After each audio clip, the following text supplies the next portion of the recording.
আসসালামু আলাইকুম। আজকে আমার করা এই ডিজাইনটি আপনাদের দেখাবো।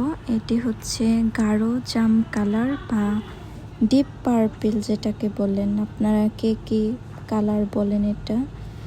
যাই হোক, এটার সালোয়ার আপনারা যে কোনো ডিজাইনে মেক করে নিতে পারবেন।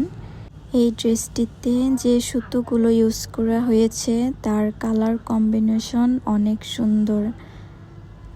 গলার কাজটা খুবই সিম্পল, তারপরেও জামাটিতে অনেক সুন্দরভাবে ফুটে উঠেছে।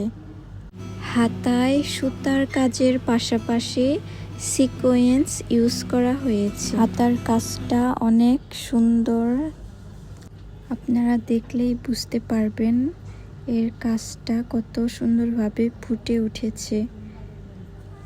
যখন আমি একটি ড্রেস ডিজাইন করি তখন চিন্তা করি আগে তার কালার কম্বিনেশন নিয়ে, কী কালার সুতা হলে এই ড্রেসটাতে মানাবে বা ডিজাইনের উপর ভিত্তি করে আমি কালারগুলো সিলেক্ট করি। এই জন্যই আমার প্রতিটি ড্রেস এতটা ইউনিক হয়ে থাকে।